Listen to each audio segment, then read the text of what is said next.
Hi అండి, నేను మీ Shilpa Vinay. Welcome to Vinsy kitchen. ఈరోజు మనం ఒక సింపుల్ స్నాక్ రెసిపీని చూద్దాము.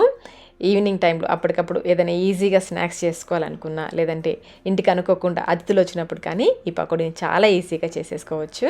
పకోడా అనగానే మనం శనగపిండితో చేసేస్తుంటాం కదా. ఈ పకోడీ అయితే శనగపిండితో కాకుండా గోధుమ పిండితో చేస్తాము. అయినా కానీ చాలా క్రిస్పీగా వస్తాయి. వేడిగా తింటుంటే భలే రుచిగా ఉంటాయండి. పైన క్రిస్పీగా, లోపల సాఫ్ట్గా చాలా రుచిగా ఉంటాయి. చాలా ఈజీగా కూడా చేసుకోవచ్చు. మరి ఇంకెందుకు ఆలస్యం, గోధుమ పిండితో చేసే ఈ ఉండ పకోడాని ఎలా తయారు చేసుకోవాలో చూసేద్దాం రండి.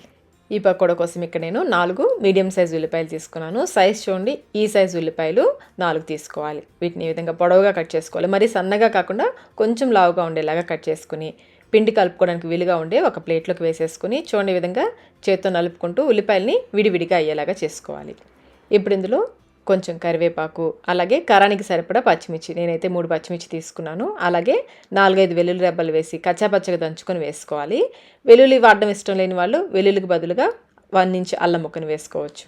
ఇంకా 1 టీ స్పూన్ జీలకర్ర, రుచికి సరిపడినంత సాల్ట్ ముందైతే కొంచెం వేసుకోండి, పిండి కలిపాక చూసుకొని కూడా వేసుకోవచ్చు.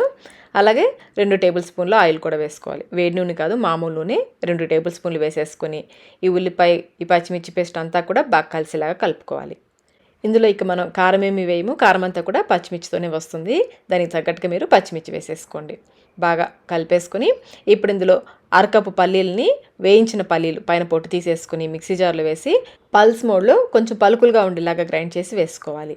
అలాగే అరకప్పు గోధుమ పిండి, అదే కప్పుతో అరకప్పు బొంబాయి రవ్వ, సూజీ అంటారు కదా, ఉప్మా రవ్వ అరకప్పు వేసుకొని బాగా కలుపుకోవాలి. ఈ పిండంతా కూడా ఉల్లిపాయలకి బాగా పట్టేలాగా కలుపుకోవాలి. ముందు నీళ్ళు పోయకుండా బాగా కలుపుకోవాలి.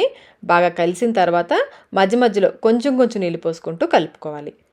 నేనైతే 1/2 కప్పు నీళ్ళు తీసుకున్నాను. అయితే మొత్తం నీళ్ళు ఒకేసారి పోయకుండా కొంచెం పోసుకుంటూ పిండిని కొంచెం గట్టిగా ప్రెస్ చేస్తూ కలుపుకోవాలి. ఇలా కలుపుకోవడం వల్ల రవ్వ చక్కగా నీళ్ళని పీల్చుకుని నానుతుంది.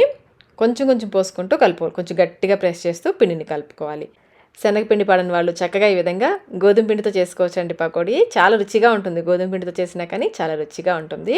పిండి కన్సిస్టెన్సీ చూసారు కదా, ఈ విధంగా ఉండాలి. ఇలా కలిపేసుకుని కొంచెం పిండిని తీసుకుని బాల్స్ లాగా చేసుకోవాలి. మరి గట్టిగా ప్రెస్ చేసేయద్దు. మీరు ఈ విధంగా బాల్స్ లాగా చేసుకోవచ్చు, లేదంటే వడల్లాగానే చేసుకోవచ్చు. ఇలా ఒక వాయికి సరిపడా బాల్స్ వేసేసుకుని ఒక ప్లేట్లో పెట్టేసి పక్కన పెట్టేసుకోండి.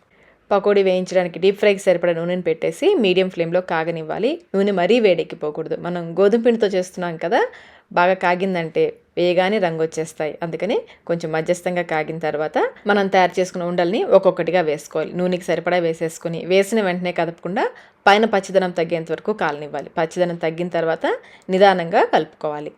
మీడియం ఫ్లేమ్లో అటు ఇటు తిప్పుకుంటూ మంచి గోల్డెన్ బ్రౌన్ కలర్ వచ్చేంత వరకు వేయించుకోవాలి. మాడిపోకుండా మధ్య మధ్యలో కలుపుకుంటూ వేయించుకోవాలి. మనకి మంచి గోల్డెన్ బ్రౌన్ కలర్ వచ్చేంత వరకు వేయించేసుకుని నూనెలో నుంచి తీసేసుకోవడమే. వీటిని నూనెలోంచి బయటకు తీసేటప్పుడు ఫ్లేమ్ని లోలో పెట్టేసుకోండి. నెక్స్ట్ వాయికి నూనె మరీ వేడెక్కిపోకుండా ఉంటుంది. చూడండి ఎంత బాగా వచ్చాయి కదా. ఇవి వేగేలోపే నెక్స్ట్ వాయికి సరిపడా చేసి పెట్టేసుకుంటే వెంటనే నూనెలో వేసేసుకోవడానికి ఈజీగా ఉంటుంది. నూనెకి సరిపడా వేసేసుకొని బాగా వేయించేసి చివరిలో కొంచెం కరివేపాకు వేసి తీసేసుకోండి. కరివేపాకు ఫ్లేవర్ చాలా బాగుంటుంది. ఇదే విధంగా మిగిలిన పిండితో పకోడీ అంతా వేసేసుకోవడమే. అంతేనండి, గోధుమ పిండితో ఉండ పకోడా చక్కగా రెడీగా ఉన్నాయి. తినడానికి వేడిగా తింటే పైన క్రిస్పీగా, లోపల సాఫ్ట్గా చాలా రుచిగా ఉంటాయి. మనం పల్లీలు కూడా కచ్చాపచ్చగా దంచి వేసాం కదా, మధ్య మధ్యలో పల్లీలు తగులుతూ ఉల్లిపాయ ఫ్లేవర్తో చాలా రుచిగా ఉంటాయి. తప్పకుండా ట్రై చేయండి. ట్రై చేసి మీకు టేస్ట్ ఎలా అనిపించిందో మాకు కమెంట్ రూపంలో తెలియచేయండి. ఈ వీడియో మీకు నచ్చినట్లయితే లైక్ చేయండి. మీ ఫ్రెండ్స్కి, ఫ్యామిలీ మెంబర్స్కి షేర్ చేయండి. మన ఛానల్ని ఫస్ట్ టైం చూస్తున్నట్లయితే సబ్స్క్రైబ్ కూడా చేసుకోండి. Thank you.